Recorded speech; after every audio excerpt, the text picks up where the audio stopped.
The girl knew where the warrior had fallen before anyone told her he was missing. She stood at the edge of the tribal camp, a small, dirty thing with hollow eyes, pointing a trembling finger toward the jagged mouth of the canyon. The certainty in her gesture was so absolute, so unnerving, that the elders took a step back, their faces masks of confusion and suspicion. No one had spoken to this orphan about Boone, their best tracker. No one had whispered the direction he'd gone. And yet here was this nameless child, this ghost on the fringes of their society, describing the exact location where their most skilled warrior had vanished 3 days ago. Chief Running Bear watched her tiny frame brace against the wind. He saw her fingers tracing strange patterns in the dirt, movements too precise, too practiced for an untrained child. They were symbols, sacred patterns that only the warriors of his tribe were ever taught. It was impossible.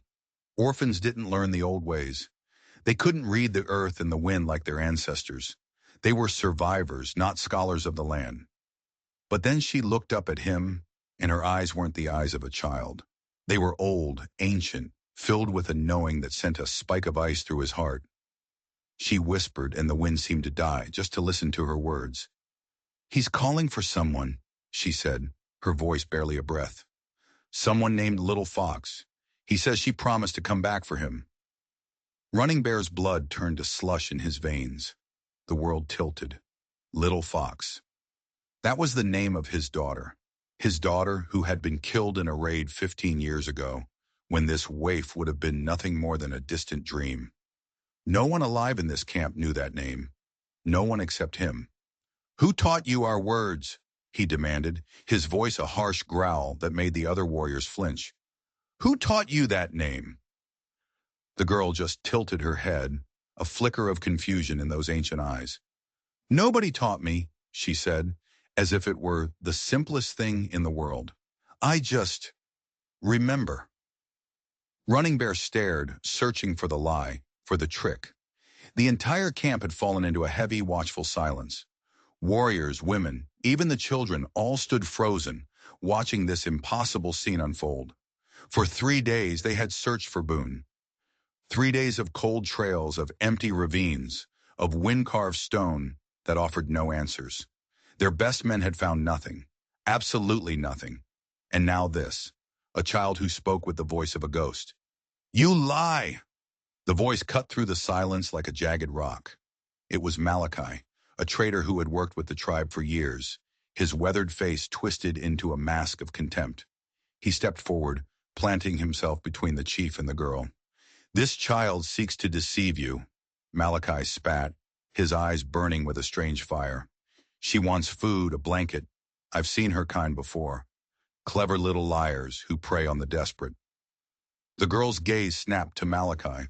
For a fleeting second, something fierce and wild flickered in their depths. A predator sizing up a threat. Then it was gone.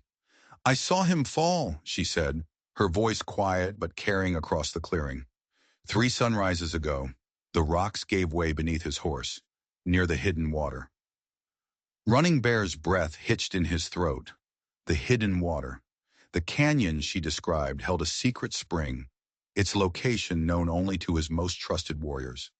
It was a sacred place, a place no outsider could possibly know existed.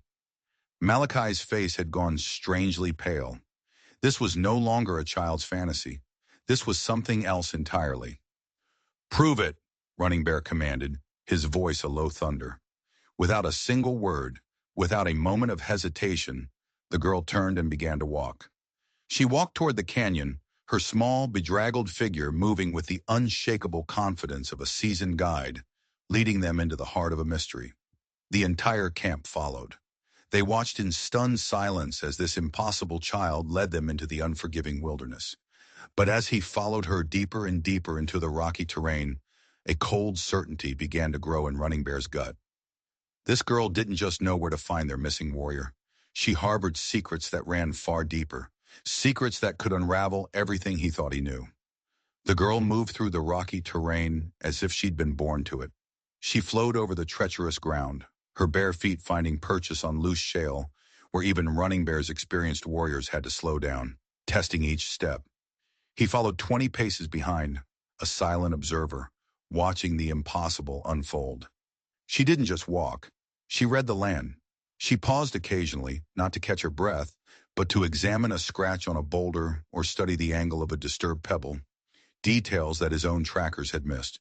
Malachi moved up beside the chief, his voice a low, insistent poison in his ear. "This is folly, Chief.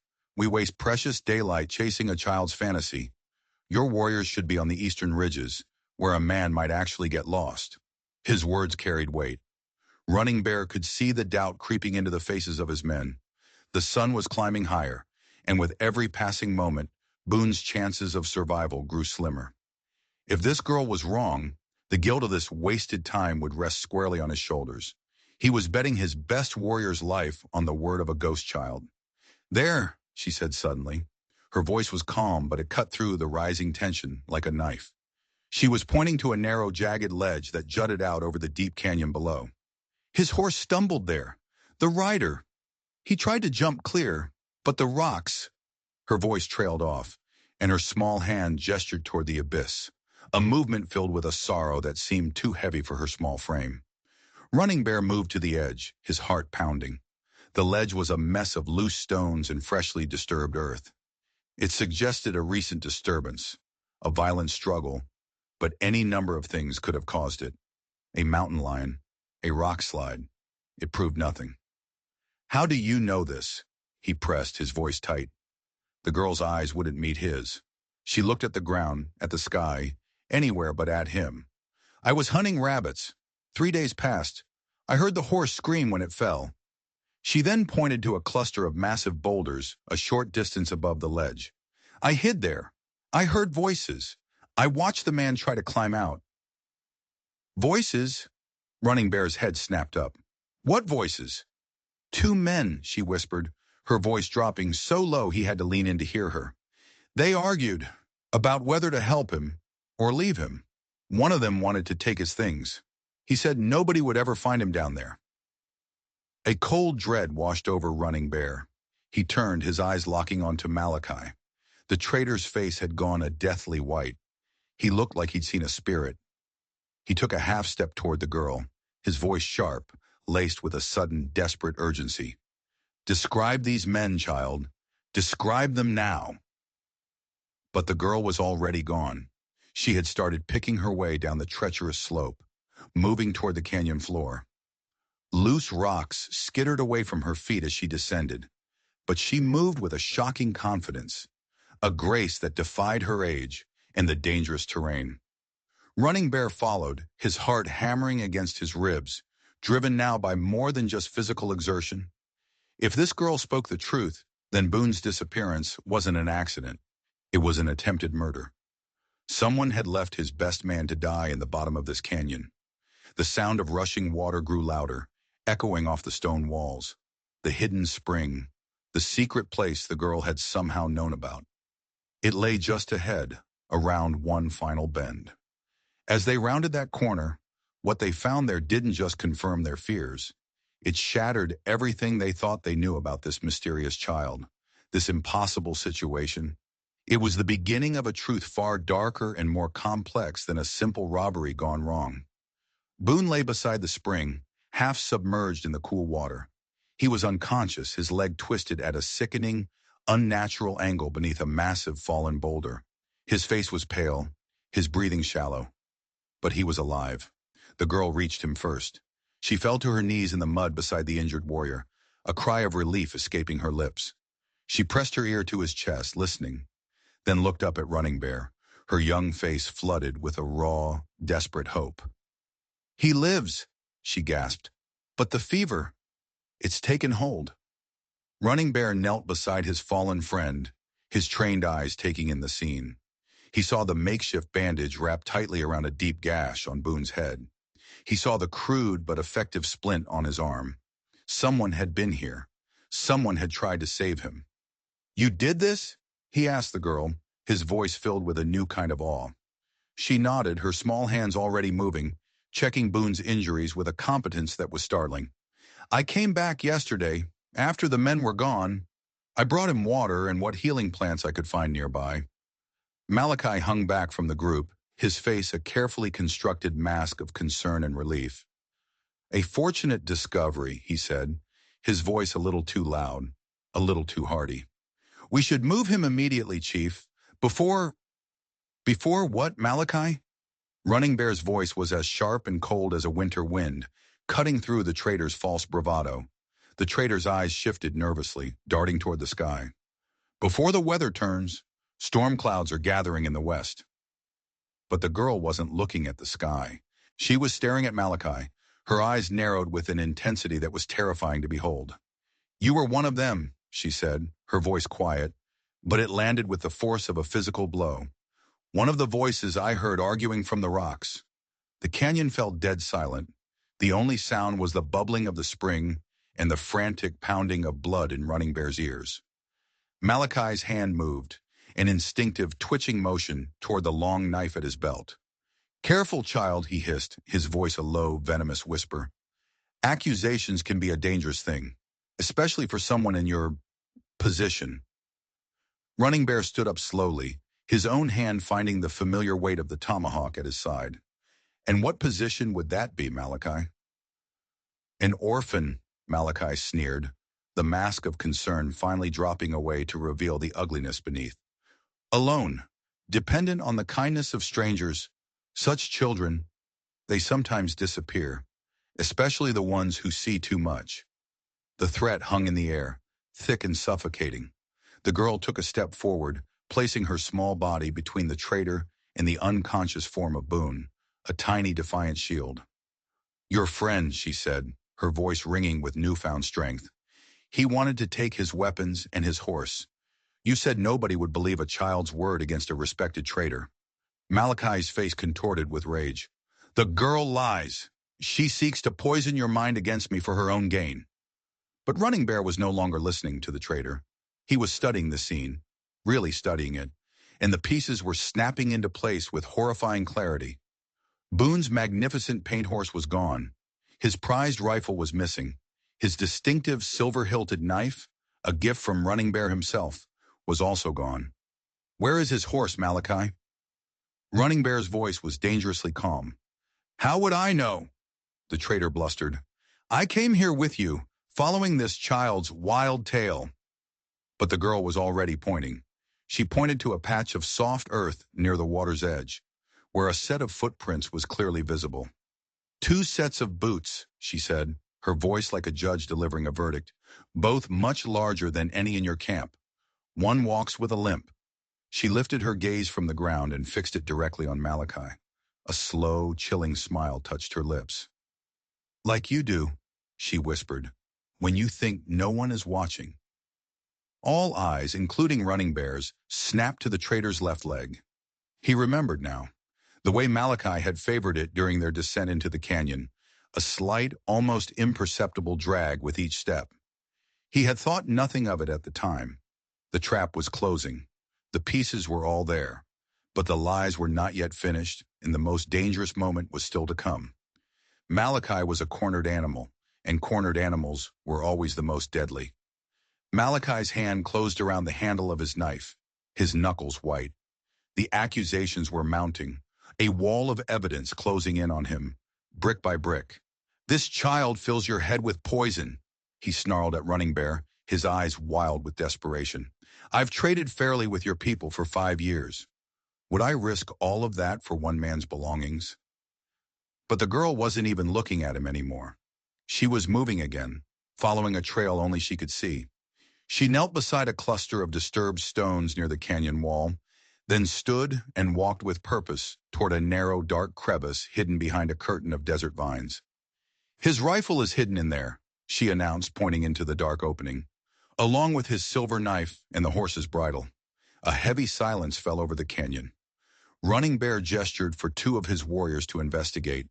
They disappeared into the crevice and returned moments later, their faces grim. In their hands they carried Boone's distinctive rifle and his gleaming silver knife. The truth was now undeniable, a cold, hard stone in the pit of every man's stomach. Malachi began to back away, stumbling toward the canyon entrance, his carefully constructed facade finally crumbling into dust.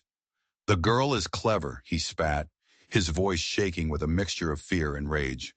I'll grant you that. but her cleverness won't save her now.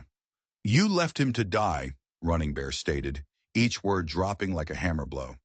His warriors began to spread out, their movements silent and deadly, blocking the traitor's only escape route. He fell. It was an accident. Malachi's voice rose to a desperate shriek. My partner, Fletcher, he wanted to help, but I knew Boone wouldn't survive the climb out. Taking his possessions, it just seemed practical. The girl, who had moved back to Boone's side to check his breathing, looked up. He called out for help, she said, her voice clear and ringing off the canyon walls. You ignored him. You stood right over there and argued about how to divide his things. Nobody will believe. Malachi stopped mid-sentence, his eyes widening as the trap of his own words slammed shut. He realized his fatal error. The girl couldn't have seen them arguing from her hiding spot high up on the rocks. She could only have heard them. He had just confirmed her story, but the cornered rat still had one more bite. Kill me, and you'll never find my partner, he snarled, a malicious, triumphant gleam in his eye. He took the horse. He's heading for our camp in the eastern hills, beyond the Black Pass. Without my guidance, your people will search for weeks while winter closes in. You'll never see that horse again. The chief hesitated. The threat was real. Boone needed immediate medical care back at their camp. Retrieving the stolen horse, a prized animal, would require time and men they couldn't afford to waste on a blind search. Malachi held all the cards. There's another way, a quiet voice said. It was the girl. She stood up, brushing the dirt from her worn dress. She met Running Bear's eyes, and in her gaze, there was a startling confidence, a fire that burned away all doubt. I can track the horse, she said simply. The prints are still fresh, and I know these hills. Malachi let out a bitter, barking laugh. You would trust this wild child over my word? She'll lead you in circles while Fletcher escapes. You're a fool, Chief. But Running Bear wasn't looking at Malachi anymore. He was looking at the girl. He had watched her navigate impossible terrain. He had watched her uncover evidence that his best men had missed. He had listened to her speak truths that no one else could have known. Her youth was a deception. Her knowledge of this land, her connection to it, ran deeper than her years should allow. The decision he was about to make would determine more than just Boone's fate or the return of a stolen horse. It would decide whether this mysterious, haunted orphan would finally earn the place she so clearly deserved, or be cast out once again into the wilderness that had forged her. Running Bear studied the girl's small, determined face, seeing not a child, but a warrior. He saw a survivor. He saw the future. His decision came swiftly, with a clarity that silenced all doubt. 2 of my warriors will carry Boone back to camp, he announced, his voice ringing with authority. They will see to his wounds. The rest of us, we follow the child. Malachi's face twisted into a mask of pure rage. You make a grave mistake, Chief. This wild thing will lead you on a fool's errand while my partner escapes with your property. But the girl was already working. She ignored the traitor's ranting, her keen eyes already scanning the ground near the canyon entrance, reading the story left behind in the earth. She pointed to a series of deep hoof prints leading northeast, toward the unforgiving rocky hills. The horse was heavily loaded, she observed, crouching beside the clearest print. Your partner took more than just the riding gear. He took supplies. He's planning a long journey.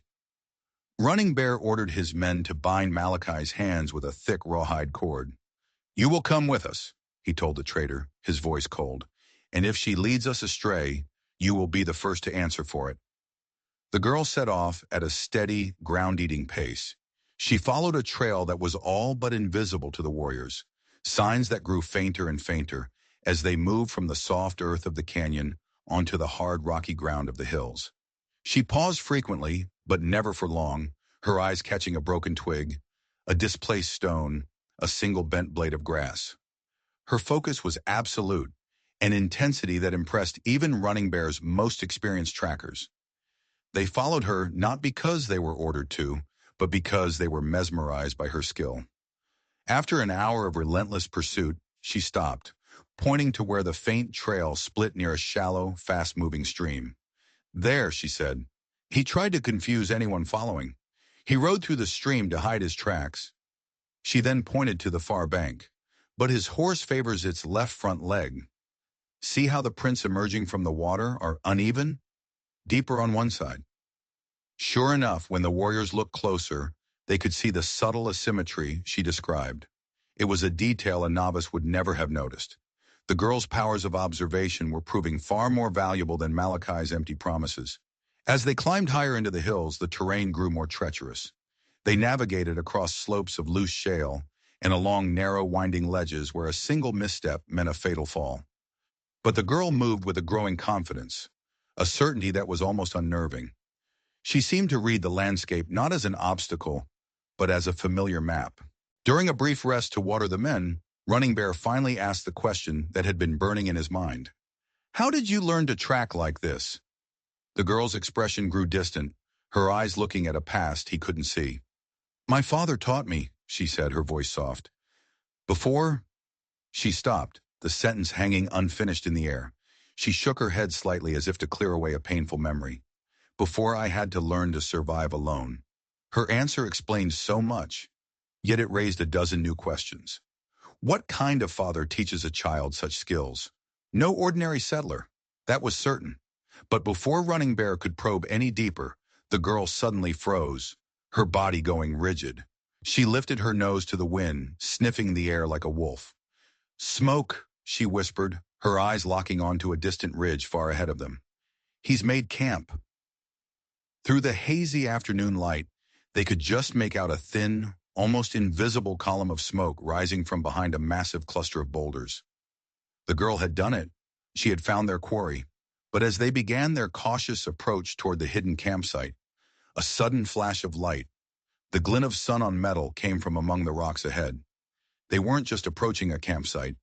They were walking straight into a trap, an ambush that was meant to cost them everything. The girl dropped to her stomach a split second before Running Bear could even react to the metallic glint. "Don't move," she hissed, her small hands shooting out and pulling the chief down beside her with surprising strength. "There's a rifle barrel positioned behind those rocks. He's watching our trail." Running Bear squinted, his eyes straining to see what the girl's sharp gaze had detected so easily. He saw nothing but rocks and shadows, but the raw urgency in her voice, the cold certainty of it, convinced him. He gave a low, silent hand signal, and his warriors melted into the landscape, taking cover among the scattered boulders. "How many?" he whispered, his mouth close to her ear. The girl didn't answer immediately. She studied the distant camp, her eyes missing nothing. She noted the way the smoke drifted from a carefully concealed fire pit, the subtle patterns of movement, the unnatural stillness in certain areas. "One man," she finally concluded. "He's positioned himself well. He has a clear line of sight on the main approach. But he doesn't know these hills like I do." She pointed to a narrow, dark ravine that snaked around the side of the ridge, curving behind the campsite. "There's a path through those rocks," she whispered, her plan already forming. "It will bring us up on the cliff directly above his position. But it's dangerous. One wrong step, one loose stone, and he'll know we're here." Malachi, who was still bound and forced to crawl along with them, let out a low, sneering laugh. "Fletcher's no fool. He'll hear you coming a mile away. He'll be gone, vanished into the wilderness before you can even surround him. You're wasting your time." The girl ignored him. She was already moving, a shadow flowing over the rocks, leading them along the treacherous, hidden path with a silent efficiency that was breathtaking. Her small size, once a sign of weakness, was now their greatest advantage. She squeezed through narrow gaps between massive boulders that forced the larger warriors to find slower, more exposed routes around. As they climbed higher, clinging to the rock face, Running Bear began to truly understand how this child had survived alone in this harsh, unforgiving country. Every movement was precise, calculated. Every footstep was placed with deliberate, silent care. She moved like someone who had learned from a young age that the slightest noise meant death.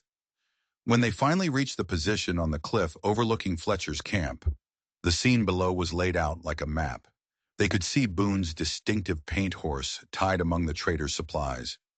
The man himself, Fletcher, sat with his back to them, his rifle resting across his knees, his eyes fixed on the main trail, patiently waiting for the pursuit he knew was coming. The girl studied the scene for a long moment, then turned to Running Bear. The plan she outlined demonstrated a grasp of tactical thinking that was far beyond her years, a plan worthy of a seasoned war chief. "If you create a noise, a distraction on the far side of his camp," she whispered, "he'll turn to watch that direction. He'll be exposed. While he's distracted, I can get to the horse and free it." "It's too dangerous," Running Bear objected immediately. "If he spots you—" "He won't," the girl said, her confidence absolute, unwavering. "I've been invisible my whole life. It's the one skill that's never failed me." Before Running Bear could argue further, she was gone. She slipped over the edge of the cliff and began her descent, moving with the fluid grace of a phantom, a whisper of movement against the ancient stone. As he watched her approach the enemy camp, Running Bear realized this orphan child possessed more courage, more skill, and more raw grit than most of the warriors he had trained his entire life. But what she did next, in the heart of the enemy's trap, would transform her from a useful guide into something far more significant. A legend, a leader worthy of the respect she had always been denied, and a force of justice that was about to be unleashed. The girl moved through the shadows like mist flowing downhill. Each step was a silent calculation, avoiding the loose stones and dry twigs that could betray her presence. Below, Fletcher remained completely focused on the main trail, his body tense, his rifle ready, completely unaware that a reckoning was creeping toward him from the cliffs above. Running Bear watched in breathless amazement as the small figure navigated a terrain that would have challenged his most skilled warriors. Her movements were so fluid, so economical, they seemed almost effortless. She was one with the rocks, a living part of the wild landscape.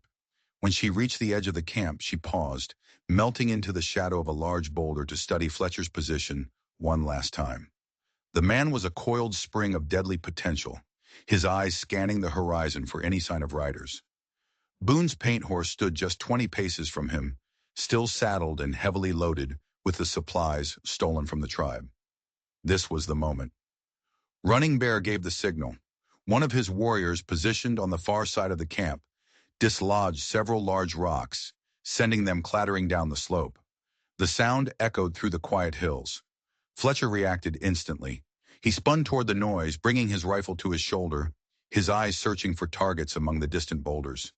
He was completely distracted. The girl seized her chance. She moved from the shadow with remarkable speed and stealth, a blur of motion that the human eye could barely follow. She reached the horse's side without alerting either the animal or its captor. But she didn't just cut the horse free, as they had planned. In that split second, she made a decision, a leader's decision. Her eyes darted to Fletcher's saddle pack, which was slung over a nearby rock. His own rifle was tucked inside. With deft, silent movements, she slipped the second weapon from the pack. Then, instead of retreating, she advanced. She positioned herself behind Fletcher's own stack of supplies, a perfect defensive position. She now held two loaded rifles, and both were trained directly on the unsuspecting thief. "Fletcher!" she called out. Her voice was clear, steady, and carried an authority that seemed impossible coming from someone so young. The man spun around, his jaw dropping in utter shock. He stared at the child holding two rifles, aimed with an expert's competence. "What in the blazes?" he choked out. "Drop your weapon," she commanded, her voice as cold and hard as the stone around them. "Step away from it. Now." Fletcher's eyes darted from the girl to the cliffs, then to the rocks on the far side of the camp where the noise had come from. He was trapped, surrounded, caught in a net he hadn't even seen being laid. "You're just a child," he stammered, trying to project a confidence he clearly didn't feel. He began to slowly lower his rifle. "You wouldn't shoot." A small, chilling smile touched the girl's lips. "I've been hunting for my own food since I was old enough to walk," she replied, her voice calm and even. "Shooting a man who steals from an injured person isn't much different from putting down a rabid wolf." That comparison, the cold, matter-of-fact way she delivered it, sent a visible shiver through Fletcher. He saw something in her eyes then, a hardness forged in the fires of survival, and he knew with absolute certainty that she meant every single word. But she wasn't finished. As Fletcher placed his rifle on the ground, the girl took a step forward, the muzzles of her two rifles never wavering. I remember you, she said, her voice dropping to a low, dangerous whisper. You have a scar on your right hand. From a knife. You got it during the raid on the Tall Pines camp. The night you killed a girl named Little Fox. The world stopped. Fletcher froze, his face turning ashen. Malachi, watching from the cliffs, let out a strangled gasp. And up on the ridge, Running Bear felt as if the very ground had fallen out from under him. This wasn't about a stolen horse. It had never been about a stolen horse. This was about vengeance. Running Bear and his warriors emerged from their concealment then, surrounding the camp. But they remained silent, weapons ready, recognizing that this moment, this final act of justice, belonged to the orphan girl who had been guided here by ghosts. Tie him up, she instructed the warriors, her voice ringing with the authority of a chief. She never lowered her weapons, not for a second, until both Fletcher and Malachi were securely bound. As the sun began its slow descent toward the western hills, the girl had accomplished what seasoned trackers and warriors might have failed to do. She had brought the killers of Little Fox to justice. But her greatest moment of triumph, the one that would truly define her, still lay ahead on the long journey home. The journey back to the main camp was not a retreat, but a procession, a victory march. As they descended from the hills, leading their prisoners and the recovered supplies, a subtle but profound shift occurred. Running Bear, the great chief, found himself walking behind the girl. He and his warriors, without any spoken command, naturally fell into step behind her, following her lead. She navigated the treacherous terrain with such innate confidence, such effortless skill, that the entire group ceded leadership to her as if it were the most natural thing in the world. When they arrived at the temporary camp where they had left Boone, he was conscious, propped up against his saddle. He had been watching their approach, and his weathered face broke into a wide, weak smile of recognition as he spotted his beloved paint horse. Chief, he called out, his voice hoarse but strong. That young one. She saved my life. She came back, Chief. Twice. Brought water and tended my wounds when those vultures left me for dead. Running Bear dismounted and walked to where the girl stood quietly beside the recovered horse, stroking its neck. The respect in his eyes was deep and unmistakable. He stood before her not as a chief to an orphan, but as one warrior to another. You have proven yourself beyond all question, he said, his voice filled with a formal gravity. Your skills honor our people. Your courage shames those who doubted you. And your heart has brought justice for a ghost. The girl looked up at him, and for the first time, the old haunted caution in her eyes began to soften. A flicker of hope, of belonging, began to shine through. Does this mean I can stay? She asked, her voice small. It means more than that, Running Bear replied, a rare smile touching his lips. He placed a hand gently on her shoulder. Tomorrow, when we return to our winter camp, you will lead our procession. Not as an outsider seeking shelter, but as one of our own, as a hero. The following morning, true to his word, Running Bear positioned the girl at the very head of their traveling party. She sat proudly atop Boone's paint horse, which the grateful warrior had insisted she ride as a gift. Behind her came the tribal elders, then the warriors leading the bound prisoners, and finally the families with their possessions loaded for the journey home. As they moved across the open plains toward their permanent settlement, other tribal members who had remained at the winter camp rode out to greet them. They stared in awe and wonder at the sight of this unknown girl leading their returning warriors, carrying herself with the quiet dignity of someone who had earned her place not by birth, but by deeds of incredible bravery. Malachi and Fletcher, walking in chains under heavy guard, were the visible proof of her achievement. When they finally reached the bustling main camp, the entire tribe had gathered. Running Bear dismounted, raised his voice so that all could hear, and made a declaration that would be told around their fires for generations to come. This is Willa, he boomed, his voice filled with pride. She tracked our lost warrior when all others failed. She faced down his attackers when others hesitated. She brought justice to the men who murdered my daughter. She is no longer an orphan. Today she is Willa, daughter of Running Bear, sister to the spirit of Little Fox, and a true daughter of our people. A great cheer erupted from the crowd. That evening, as Willa sat by the central fire, wrapped in a warm buffalo robe, sharing the meal of honored guests, she finally had everything she had ever searched for: a family, a home, and the unshakable respect of a people who valued her not for where she came from, but for the fierce, unbreakable spirit she possessed. The lost girl who once begged for scraps now held a place of honor, her future as bright as the desert stars above. If you enjoyed this story, click the video on your screen now to watch another unforgettable tale where destiny and courage collide in ways you never expected. Don't forget to subscribe and hit that notification bell so you never miss an adventure. Your support means everything to us.